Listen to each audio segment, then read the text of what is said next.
It's Wednesday, April 14th. This is Street Live. I'm Catherine Ross, and I am joined by Jim Cramer. Jim, let's kick it off by asking you, what are you watching in the markets today? We do have the Dow, the S&P higher, the Nasdaq slightly lower to flat. Right, waiting for Coinbase.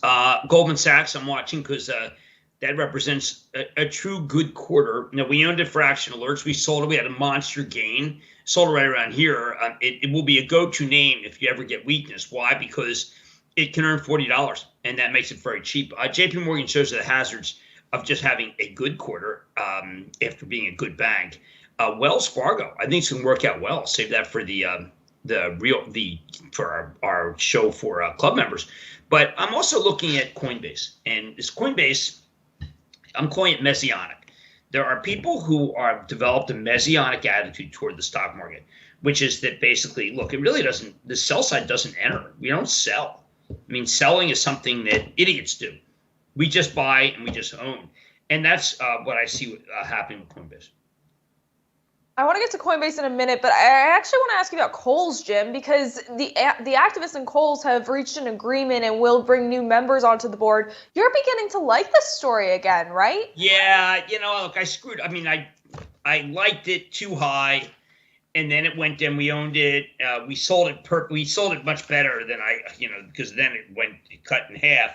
Then we start coming up to the 30s, and I liked it. But here's what's going on. John Duskin, old friend of mine from Macellum Capital, has got someone from City Trends who we knew when he was an activist there. The Christian Day, who did such a good job at Lulu, and then most importantly, Tom Kingsbury. Kingsbury is really the father of what I would call the consumer-led clothing and apparel lines, meaning that he actually looked at what the consumer wanted, and that's going to be really good for KOHL'S. Kingsbury is just a remarkable man. Interesting that he came back from retirement. He retired he retired last year from Burlington. So big win for the shareholders. And congratulations to John Duskin. A lot of people said, look, it's already moved. What's the point? But he got it to move more, and he's got the right people in for the board, and he's going to own it for a long time. That's his style. So I'm wondering, Jim, what else do you need to see from this company before you can start recommending this stock again? What, KOHL'S? Yes. No, I've been liking it for a long time. I thought that it went down all the way, and I felt that it was right that Michelle Goss was not a hero. And then it started coming back, and you had to get on board when we got to that point where it was no longer, the non-essential stores were no longer closed, and that was when you could pretty much like anything in retail. TJ, you could like Ross, and you could like KOHL'S. And I think that one of the reasons why people felt that the activists were wrong was that, geez, it's already had a really big move. But it turned out that they were able to take it further. And that's a great board they put together. So, Jim, last night on Mad Money, when I was watching you, it really stuck out to me that you have 7 concerns that aren't yet keeping you up at night, but could. And I'm just wondering, we've covered some of these, like the chip shortage and the ongoing stock glut. But let's talk about some of the other concerns that you have, such as the COVID complacency and the impact that it could have on stocks. Well, yeah. I mean, I think that when you go out now around the country, you see a lot of people who don't wear masks, and they don't wear masks because they think it's over. Social distancing has really been thrown out a lot of places. And the problem with thinking it's over is that people forget, if you don't get vaccinated, you're probably going to get it. I mean, I was going to get my haircut yesterday. I know, not that much. And I went to my barber, and the first thing I said, I haven't been to him in a long time because it hasn't been done, and my hair's been cut at the office. And I said, hey, I want to get a haircut. He was good to see me. I said, by the way, have you been vaccinated? He said, I've had 1 of 2. And I said, well, then I'm not going to go because I don't, even though I have Moderna, I've had the 2 shots. I don't want to risk it. But other people, if other people don't seem to understand, you're going to get it because we have no natural defenses against COVID, which is why we still get 60,000 every day. I mean, that's a lot of people. So we've lost vigilance. Yeah, the CDC's been terrible again. I mean, CDC with the J&J, rather than just saying, listen, there's been a rare blood clot, contact your doctor if you get it, they pulled it. And we don't know for how long, but they therefore made it so that there's a whole new group of people who can say, hey, listen, I told you that. that you don't want to take that. You don't want to get vaccinated. So CDC played right into the hands of the non-vaccinators. So they either say that there's a coming doom, or they say, or they pull things. I mean, it's almost as if it's a holdover from the previous administration. I mean, just in terms of how screwed up you can make it. I really question the CDC's. I question whether they aren't mentally quarantined.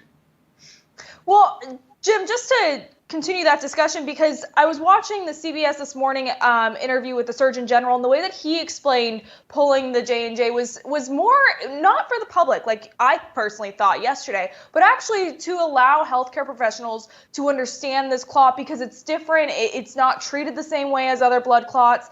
And that way, healthcare professionals can kind of understand if somebody walks in saying that they've got these symptoms, what to do and how to approach the clot, which is different than what I personally thought yesterday. Well, good. I mean, it doesn't really matter. I mean, what matters is that they pulled it, that it's J&J, that you gave them ammo. You gave the non-vaxxers ammo. And had the Surgeon General just said that and said, listen, we're just going to pause for a couple of days as we let it set in that if you have a blood clot, it's not a usual blood clot, go to your doctor, and your doctor now knows, then the anti-vaxxers wouldn't have so much ammo. But they don't seem to understand. I mean, there's a choreography to this. And the choreography is we want to get everybody vaccinated. Not that we want herd immunity. Oh, my God. We want people to go in and get the vaccination.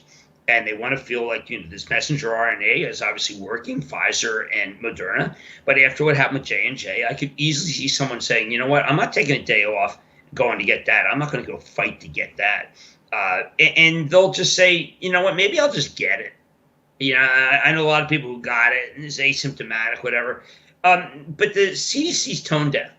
In the same way that the teary CDC director came on and talked about impending doom, which then freaked people out, we are getting the narrative completely screwed up. You gotta, the number of deaths, it's the regular flu shot is as deadly. The regular flu shot. And it's hard to get people to take the regular flu shot, but it would really help. So I just don't like what they're saying. I don't like what they're doing. I don't understand. I just feel like that, you know what? They've dropped the ball. They've dropped the ball. Even Siri doesn't understand. They have dropped the ball. And I don't like that. And I think we're all kind of scratching our heads of like, once we started hearing what really happened at J&J, I think we started saying, oh, man, they just made it so no one's going to take the vaccine. And yet it was the same number. The percentage of people who got hurt by this thing, and one person did die, it is much lower. Should we not give the flu vaccine? Should we not give the boosters at the beginning when you get born? I don't know. I'm mystified. They don't seem to understand the resistance, and they played to the resistance. Well, Jim, I think that Siri heard my brain thinking, because I really want to bring up your Real Money column this morning, which actually focused on your despair when you thought that you had lost, when you thought that your Apple Watch had been stolen. And what stood out to me was the fact that not only, Jim, are you the person that got me into the Apple Watch, but the fact that you had bought it as an accessory, and now you believe that it's on the same level as your iPhone when it comes to necessity. I was doing a video with my friend Donnie Deutsch. We were doing a podcast. And I was afraid, they asked me beforehand to remove anything that was electronic. So I had to I put my phone away, and I put my watch away.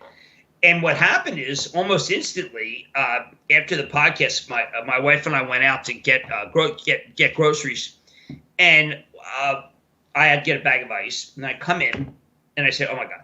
Oh my god! Oh my god!" Someone was able to take my watch away. What do I do? What do I do? And she came down, and she sat on the watch and said, "Oh, is it this?" And I was still in the middle of like freaking out. I answer many calls on my watch. I have news that comes over my watch constantly. I use my watch when I am looking. There'll be a time when you can't pull out your phone. It's very rude. The watch will work. I have a lot of different apps. I have my Eagles apps. I also have a good picture that I like to look at of me and my wife from the last summer. I changed the wallpaper. It's just a lot of fun. I check mail on it. there isn't anything that I don't do on it. And therefore, if I lost it, I mean, holy cow. Now, if I lose my phone, obviously your life changes. But my watch has become part of my routine. And I think that the bears on Apple, or the lukewarmers, let's call them the lukewarmers on Apple, they truly do not get what Tim Cook's done. Create indispensable appendages here. And I listen to my music on my buds. I wouldn't know what to do without them. I used to use something that I think would strangle me if I went right before I had my surgery. I was able to be straight on my back surgery. I was able to be straight on the treadmill, but once I got my back surgery, I was veering off the treadmill, part of my PT. And I could only imagine that if I had the old, just the old wires, it could have killed me. So I love the watch, and I also think that it's time. I mean, am I messianic about Apple? Yes, because if you try to trade it, like Tony Sacconaghi would have gotten you to do, you don't get in, you don't get on. And my whole point is you can't be nimble enough to get out and get in. So you just have to stay. You have to stay in, and you stay in because they produce products that are fantastic. Because they've got that ecosystem. Now, Jim, JP Morgan, Goldman Sachs, and Wells Fargo all beat earnings expectations this morning. You mentioned this at the top of the show, but as we mentioned, we want to save Wells Fargo for our Action Alerts Plus Daily Rundown show, but I do specifically want to get into your thoughts on the banks here now that we've seen their earnings. Yeah, I mean, Goldman, again, we own Goldman. We got a great gain. Goldman delivered a quarter that indicates they can do $40. I think you can put at least a 10 multiple on it. I think that the Federal Reserve, if it let the banks return capital, they would just return a monster amount of capital. They could buy back a lot, but I think more importantly, they can give you a dividend that's not unlike the other dividends, which would really, really be good. JP Morgan, they had some little tepid loan growth there. They're swimming in cash. They need to return a lot more capital too. It is a good quarter from a great firm. Wells is just not as bad as it used to be. And that is often enough. I mean, Charlie Scharf still hasn't done the headcount reduction I was looking for. Charlie Scharf has yet to really tackle the ability to be able to grow. I like the fact that he led off with all this ESG on his release, but I also want to see that the return on equity be better. I want to see the compensation be better, and I want to see if it's a really poorly run bank. Well, let's just start making some headcount reductions. And I know that sounds callous, but Charlie was brought in to do that. And once he got his own board, he should have been doing it. So, Jim, one topic that I've been kind of saving, but I want to dig into now is Coinbase and Bitcoin. Bitcoin did hit another fresh high, and yesterday you talked about how it's kind of a chicken and egg situation with Coinbase and Bitcoin. You are very bullish on this direct listing per Mad Money last night, so an investor is ready to put money to work today. Right now, we're seeing it priced around $340. It still hasn't opened yet, but you said that you like Coinbase to $475, correct? Well, to $475. I think ultimately I share Lisa Ellis's enthusiasm for it. Lisa's an unbelievably good analyst at MoffettNathanson. What I see happening here is that this is going to become the de facto way for big mutual funds to say, listen, we understand crypto. It's also, by the way, a hedge. I like Ethereum and I like Bitcoin. This is a hedge. They have all the currencies. It's an unregulated bank that is regulated quite well with a terrific CFO, very good CEO. There's no mystery to this company. I think it's straightforward. So I have to imagine that firms like Fidelity just don't know what else to do. So they have to buy Coinbase. Now, if you work in Coinbase, are you a seller here? I don't know. There's been the money, they've been tied up for a long time. So certainly there's going to be some people who want liquidity, but I think there'll be a lot more who just say, let's go along for the ride, because this is messianic. And I talk about messianic. GameStop is messianic. AMC is messianic. It means that there's no need to sell because you worship at the altar of Coinbase.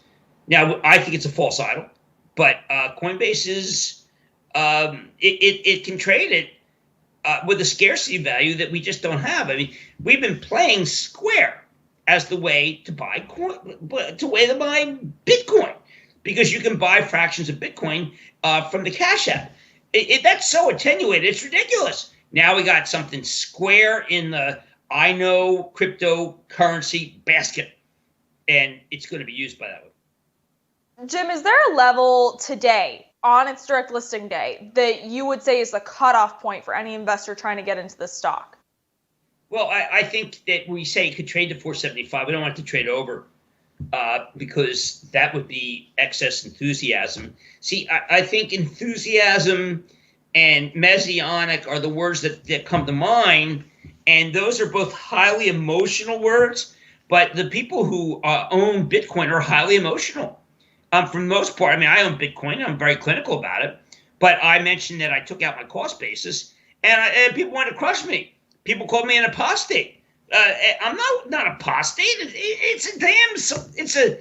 It's a store of value, and sometimes things get too hot. I'm not saying it's the street, which came public at 63, went to 68, and then collapsed. I'm saying that there is a there, but there may not be that much of a there. Jim, you mentioned regulation, and Coinbase CEO Brian Armstrong says the regulation is one of the biggest threats to crypto as the company comes public. In our discussions around non-fungible tokens, we've gone back and forth about the importance of regulation. This is something that tomorrow, when my Coffee with Catherine with Beeple is released, we also discussed that there. Do you agree with Armstrong, or do we need more regulation in this space? We do need more regulation. I mean, look, Armstrong's he's the gold standard. But there are a lot of companies that I think in Bitcoin maybe shouldn't be trusted. And I also think that you regulate Goldman Sachs. It's a place that has assets you trade from as good management. You regulate them hard. I'd like to know whether, away from Coinbase, we really don't have a lot of clarity about what companies are doing. So I think that because there are some banks in crypto that are digital wallets that are offering such a high interest rate on their cash, we got to be sure they're doing okay. And that was something I'd like to know. Jim, I want to end this show by talking about Amazon, BlackRock, Warren Buffett, Starbucks, who are among the companies that have signed on to a new statement that opposed any discriminatory legislation, which would make it harder for people to vote. Now, we talked about similar topics on this, but I want to take this specifically from Warren Buffett because the interesting thing is that he left his company off the list, but he's personally signed on to the statement, and he's long believed that businesses and politics should not be involved together. But do you think that that's outdated at this point? Yeah, it is. I mean, business is the greatest source of social change. I think that that's obvious. I think that people who work at companies no longer care about that dictum. And you work at a company, it's like a federation. I mean, it's not. You don't check your emotions at the door, and you no longer check your views at the door. Now, you could argue if you're at one of those companies that you don't like their view, or you don't think they should have a view, that you think the Georgia legislation is good. Well, maybe you ought to rethink that whether you should work there. Now, someone could say, well, Jim, that's coercion. No, it's not coercion. I mean, these executives have a conscience, and the employees have a conscience. And I think that Georgia continues, executives, the state elected officials who are in favor of this continue to say that those who are against it have not spent any time reading it, and what they really are doing is caving to Ken Frazier and Ken Chenault. But every independent analysis I've seen indicates that it's discriminatory. And the fact is that I think we can all say that that the Republicans lost the Senate because of Georgia, and Georgia elected 2 Democrats. So if I were the governor and I was a Republican, I'd try to think, and I was not a good guy, okay, or I was someone who's trying to be entrenched. Let's put it that way. I think you'd have to go take a look and say, what can we do to make it so that fewer black people can vote? Because that's the way it was in the South. That was that's why we had the Voting Rights Act in 1965. It's okay. I mean, it's just that I think what we all hate is that no one says. None of the Republicans will admit what I just said. But what was the point? You knew that they didn't win those elections. You knew that the people who voted against them were African American. So why don't you just accept the fact that they want fewer African Americans to vote, and then we can make a judgment? Because that's what I see it. It's like, wow, okay, the conscious, what the CEOs are saying is we see through all this BS. This is about making it so it's harder for black people to vote, and therefore we're against it. And the fact that the Republicans won't admit that, I mean, I think the Republicans should say, you know what? Too many black people are voting, and we got to change that. And then we can make a decision. It would be better, because then it wouldn't be cryptic. And I hate cryptic politicians. Let's end the show there. Jim, thank you as always for joining us. Viewers, thank you for tuning in. I was about to say members, but we're all members here. We are now heading over to our Action Alerts Plus Daily Rundown show over on actionalertsplus.com. Members, you should come tune in. We are going to be talking about Coinbase. We've got Wells Fargo on the slate. It's going to be an interesting show. We'll see you tomorrow.